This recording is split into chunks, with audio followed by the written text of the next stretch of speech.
back to my channel Romita's lifestyle ma'am इलिसा थोंगी तो देखी मैम इलिसा जम फजरे वीडियो सेने तौनी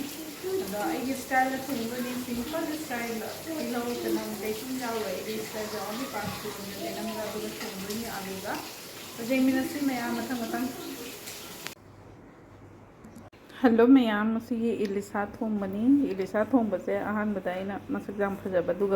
वीडियो तौगे तौबनी मैम तो इलिसा से अना थुम गजाइंग खतंग तोसन थमनी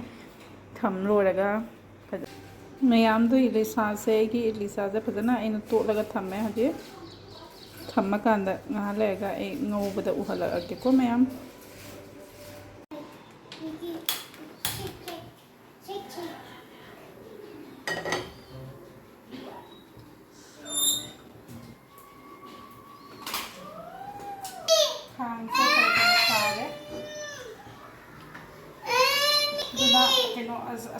अचाथाव खरा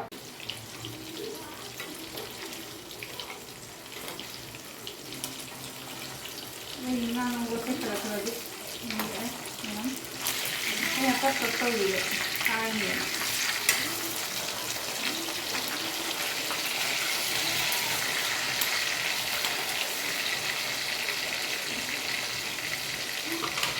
मैम थोनबी पोटे इचम चमने नाकुपी जेनम से उब जो मैम मोरक अटेक खतंग होंगे आलू से तीन थमें इसका तीन तो कहीं पोटेटो कहीं जेनम से अखोई लेतबनी उपाय लेते फ्रेश की नतीब से गुवाहाटी इचेना थाबीरेबनी मसक खर थीरे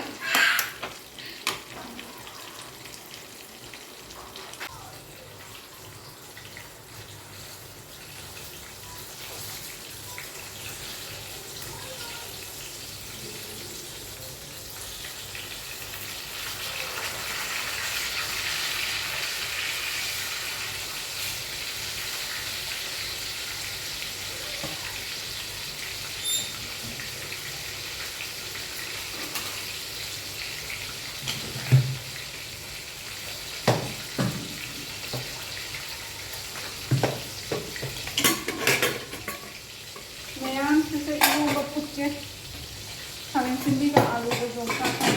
गुवाहाटी थाबीरक्पनेबा जोंसा आलू से थोगे ओके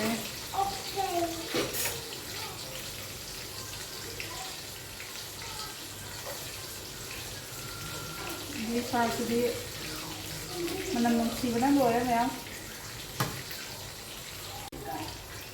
मैम ये कुकर इरोंब फुटपनेब खामें सिंबी का आलू का जोंसा इचेना गुवाहाटी थाबीरनी फ्रेश की नते अकंबनी इलिसा थोंगे जोंसा आलू का खामें सिंबी का इरोंब तौरगे सलाद तौरगे इलिसा थोंगा मथेल तौर चाबद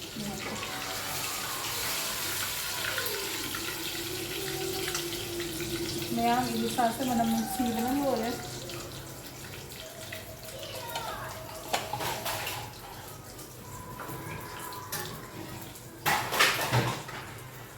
लास्ट से ngौगा लोसलनी मैम से इरोमनी खामें सिंबी का आलू का जोंसा को तगत टेपदी नतेब कहीं अखंब जोंसानी रोम इरोलनी इलिसा थोंगी इलिसा से मनम नुसीबना लोरे मैम जेमुने इलिसा क्या चावी से फजबे खाओ से मैम जहाँ पर पकवान अपनी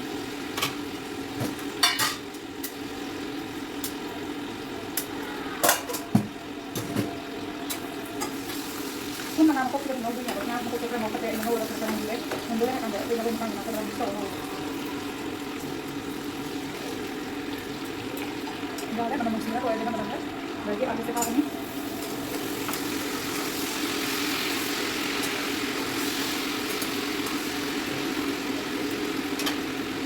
तो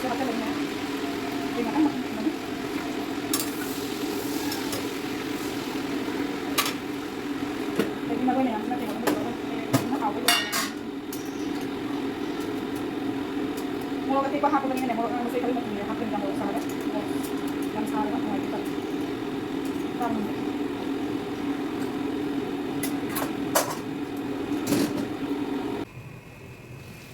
cái không hạt cái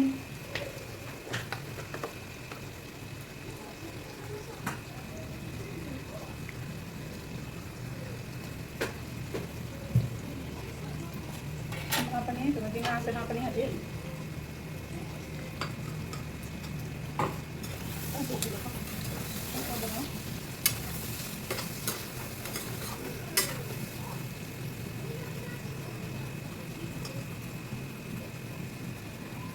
nga sedih lối thùng này em chọn nga đấy cái này anh cái này sao bây giờ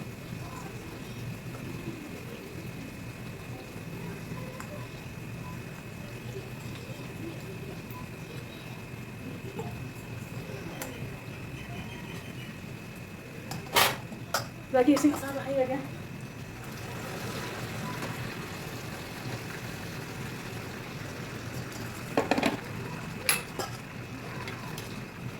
nga để cho mình là khang được cái này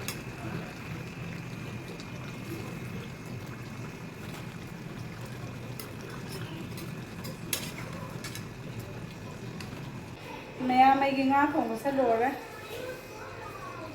nó thật sự phải dập nó lừa đấy mẹ उधर माने मुझे देखा लगे को ज़बरा चेंगो मया मैं ये लिसा तो बसे लोरे इथांदरनी मुकर लगे